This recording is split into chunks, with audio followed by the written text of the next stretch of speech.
Hello అండి, welcome to our channel. ఈరోజు నేను చేయబోయే రెసిపీ చామగడ్డల చిప్స్ అండి. చామగడ్డల చిప్స్ లేదంటే చామగడ్డల తాలింపు ఏదైనా అనుకోవచ్చు. ఇవి చామగడ్డలు.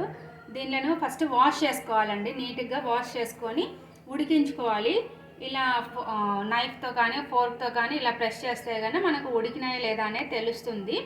ఆ ఉడికిన తర్వాత ఇలా పీల్ ఆఫ్ చేసుకోవాలి. కొంచెం ఆలులాగే ఉంటాయి, పీల్ చేసుకోవాలి. పీల్ చేసుకున్నాక ఇది ఇలా కట్ చేసుకొని పెట్టేసుకోవాలండి. అన్నీ కట్ చేసుకొని ఆయిల్ బాగా హీట్ అయిన తర్వాత మనము ఆయిల్లో వేసుకోవాలి.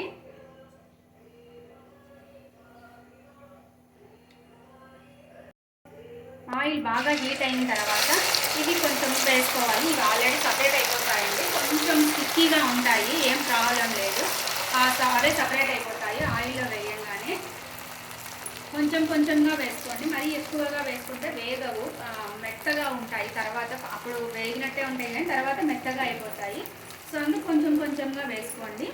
ఈ తర్వాత మీడియం ఫ్లేమ్లో పెట్టుకొని వేయించుకోండి, బాగుంటుంది. ఇలా వేగుతూ ఉంటాయండి. కొంచెం వేగిన తర్వాత మనము ఇలా గరిటె పెట్టి తిప్పుకోవాలి. ఇలా ఈ స్టేజ్లో ఉన్నప్పుడు తీసుకోవాలండి. మరీ ఎర్రగా అయినా కూడా కొంచెం మాడిన స్మెల్ లాగా, మాడిన టేస్ట్ వస్తుందండి. సో అందుకే ఈ స్టేజ్లో ఉన్నప్పుడు తీసుకోవాలి. నేను ఆల్రెడీ ఒకసారి వేయించి తీసాను. ఇది సెకండ్. మనం తీసుకున్న క్వాంటిటీని బట్టించి 2 times 3 times అనేది ఉంటుంది. ఇది 3-4 days అయినా కూడా ఏం అవ్వదండి. బయట పెట్టినా కూడా చిప్స్ ఆయిల్లో వేయించుంటాం కాబట్టి ఇవి ఉట్టివి కూడా బాగుంటాయి, హెల్త్కి కూడా చాలా మంచిది. ఇవన్నీ ఆల్రెడీ ఇలా ఫ్రై చేసేసి పెట్టేసుకున్నానండి. తర్వాత మనం ప్యాన్లో వేసేసుకొని ఒక 2 seconds అంతే సాల్ట్, పసుపు, కారం వేసుకొని ఒకసారి అలా కలిపేసుకుంటే సరిపోతుంది. మరి సాల్ట్ కూడా ఎక్కువ ఏం అవసరం లేదండి. ఇలా అంతే, ఒక 1/2 tablespoon అలా వేసాను నేను అంతే.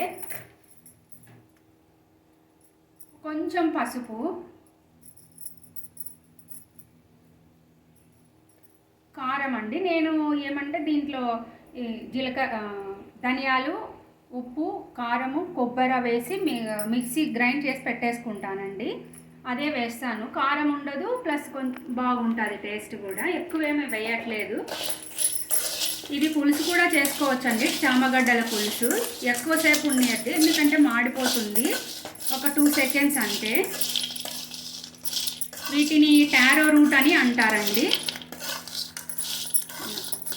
అంతే, ఇలా కలిపేసాను. ఆఫ్ చేసేస్తున్నానండి. ఆఫ్ చేసేసి సర్వ్ చేసేసుకుంటే సరిపోతుంది. 3-4 days కూడా ఉంటాయి. అన్నీ ఫ్రై చేసేసి ఉప్పు, కారము, పసుపు అన్నీ వేసానండి. మన డిష్ రెడీ అయిపోయింది. Thanks for watching.